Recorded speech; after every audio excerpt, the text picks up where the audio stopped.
Hello, sup motherfuckers. I wanted to make a video about a topic I haven't seen many other people on YouTube tackle, that being the armor kits of Halo Infinite, their lackluster implementation, and untapped potential. The current state of the armor kits in the game. Our first introduction to these armor kits were of Noble Team and the esports teams for their respective armor cores, and they could have been better.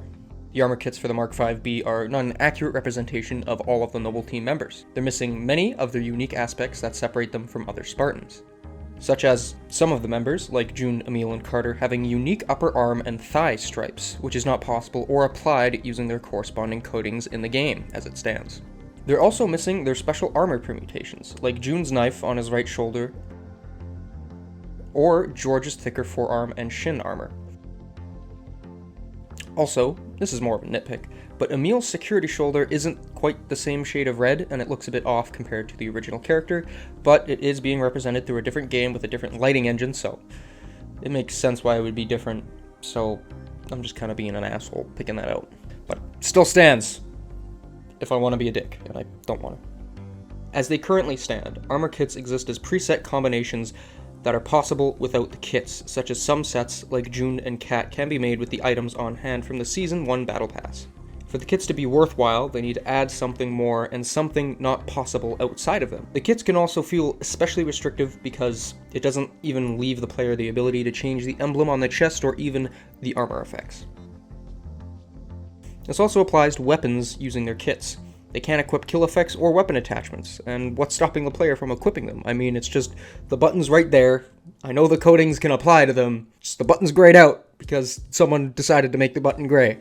I would also like to bring up the esports teams kits. They aren't good, and I believe they are some of the worst offenders when it comes to the implementation of the kits. The coatings and weapon kits that come in the bundles do look good. I think they're some of the best we've had, but they're only able to be equipped with the use of kits, meaning that the player cannot customize their Spartan to how they actually want them to look. Instead, they are held back by the arbitrary decisions behind the teams and people making the bundles. It is frustrating, as some of these coatings look phenomenal, but I don't feel inclined to use them because I can't look the way I want to look, which is the point of making myself look different is weird. It's weird. It's like it's allowing you to look different in a category. No, that doesn't make sense. Anyway, I just don't like them. It is aggravating that 343 drew the line at the esports kits, because many of the other kits available to players through the Battle Pass progression can be made, most of the time, without the kits. But the esports kits cannot be found outside of their kits. The esports items should have just been a cross-core emblem and coating for all cores that currently exist and the ones in the future, not as preset unalterable kits. And if you look at how skins are applied, like games in like Fortnite, a $3 skin applies to everything. But in Halo, they can arbitrarily draw the line, 300 credits for just the battle rifle skin, or 800 credits for every single skin for every gun, or all the UNSC weapons. The only reason the Noble sets aren't seen as bad as the other kits, such as the esports and Rakshasa ones, is because some of the armor pieces needed to complete these sets without a kit have not been made available to us yet. But there has been some word from one of 343's community managers saying that they have decided to make that armor available through some other means that is in development and unknown to us currently. The community has been theorizing that these missing Season 1 armor pieces are coming in the career Spartan progression system that 343 have mentioned is in the works, and I hope that they are right. That sentence took quite a few tries, and try saying career Spartan progression system. That is a terrible sounding system. They need to start removing the word Spartan from everything. It's a nice word, but it's not Spartan points, Spartan progression, Spartan pass. Too many Spartans. Just tone it down. Just call it like battle pass. These missing pieces, such as the security or commando shoulders, say that they were released in Season 1. They haven't, but now we know part of the reason why. This problem of restrictive and lackluster customization is more of a problem with the Rakshasa core and its kit. The kit of Spartan Eklund in Season 2 can easily be made without her kit. A player can recreate her kit without even passing the first quarter mark in their battle pass. The other Spartan, Din, can also be made, but without the coating, as that is currently unavailable and may be possibly released in the shop. I don't know where it is, and it seems to be an odd decision to exclude it from the battle pass. But still, if these canonical Spartans can be made so easily without their kits, it begs the question, why do the kits exist if they bring nothing new or unique to the table? A quick side tangent, 343 has said that in the key art of Season 2, all scene armor is available through the Battle Pass, and not the store, which is not true in a sense. To look like Spartan Din, you have to use his kit. because his coding is not yet available. But his left shoulder piece doesn't even exist. That piece of armor is the first available shoulder with a walkie-talkie taped to it, which looks like one later in the Battle Pass.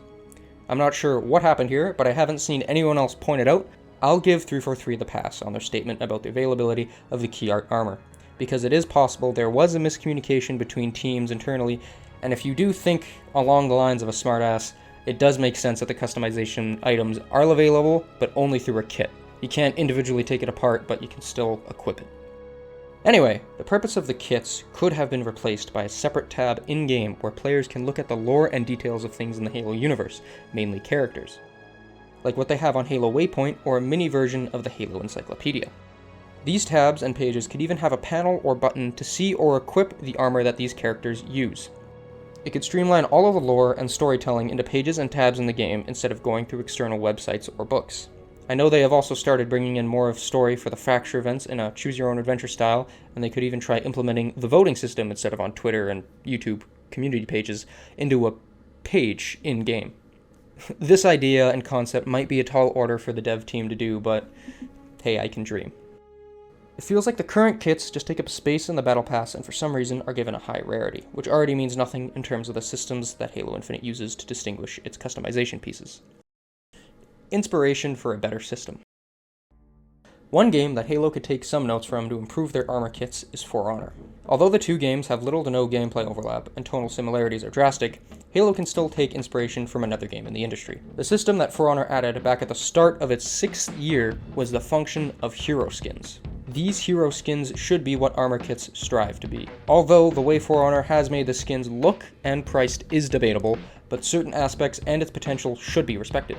What these hero skins do is completely change the look of a character that the actual armor customization cannot do, while still allowing for some player-chosen aspects to be picked. These hero skins still allow players to pick their armor material, color palette, and effects. Halo should follow this approach of equipping a kit while still allowing emblem and armor effects to be applied. Same with the esports weapon kits. Allow attachments and kill effects to be used with the kit active. Just adds a little bit extra, you know? The kits should alter one's armor core appearance in a way not possible normally, and if based on a character, have an accurate depiction in line with past appearances. The kits should change enough of the player's model to be different and appealing. Like I mentioned before, adding small things such as the Noble Team stripe, George's armor alterations, or the placement of pre-existing assets in unique places, like June's shoulder knife, would make a great benefit to the kit system. Even having that non-existent shoulder piece that Spartan Din has on the key art would be interesting to have in his kit, but that could lead to some complaining from the community wondering why this one piece of armor is locked behind a kit. But I do believe in the future, once there's enough armor kits with enough variation, as well as a vast array of individual parts to choose from for one core, complaints will be tapered down and players will be more accepting of the idea of armor kits. One thing 343 could do is add ammunition pouches or radios to places on the armor that you couldn't normally put them on, like Carter and June's backpack pouch. They could even have some kits have excessive armor damage, or a cracked visor, or interesting asymmetry variation, like a missing knee pad or 2 different gloves. They could even go as far as altering certain parts of the HUD for the player, like the different characters in Halo 5's campaign. That's one thing I'll give Halo 5's campaign, is the unique HUDs did add an interesting element, especially Buck's, or how it mimicked the Halo 3 ODST heads-up display. One thing they didn't do, and in that it surprised me, was not adding Kat's original thinner robotic arm from Reach to her kit, which seemed like a missed opportunity to me. The future. I don't know what 343 is planning to do with its kits in the future, but if it's anything like Season 2's, it is a waste of a concept, and I don't want that to be the case. I know that armor kits are low on their list of priorities at the moment. I got a whole bunch of priorities right now, I know. But 343 should be looking at other games in the industry that have similar systems in place and take the better parts for them to improve their product even more. I think 343 already know this, but they are probably already spreading themselves thin with this game, so this will be something to think about for the future or put it on the back burner, which is basically the same thing. I've said it before, and I mean it. I want Halo Infinite to succeed, and I think many others do too. And that's why there's so much anger right now, as we know 343 Industries has something great in their hands, but they continue to miss obvious marks for one reason or another. I think it is mainly not the fault of the developers, because I'm sure they're working hard, I hope, but some weird and poor decisions by the suits and the business teams. Another neat concept for the kits could be if they ever add an ODST-based core with corresponding kits to the members of Alpha 9 or perhaps a new squad. They could even have unique skull decals that line Dutch's helmet and chest. And if they wanted to go even further, they could add a kit of something like Sergeant Johnson's firefight avatar. But there might be some issues of that in multiplayer, of trying to implement a person that is helmetless with the shields, and it might just look weird. And it would also be awesome bringing back David Scully to voice him, but that might be difficult to do and is probably just a pipe dream, so I'm not sad if that never happens.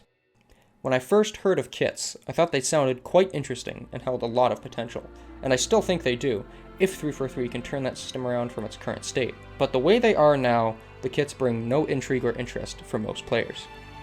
Anyway, that kind of wraps up what I was saying here.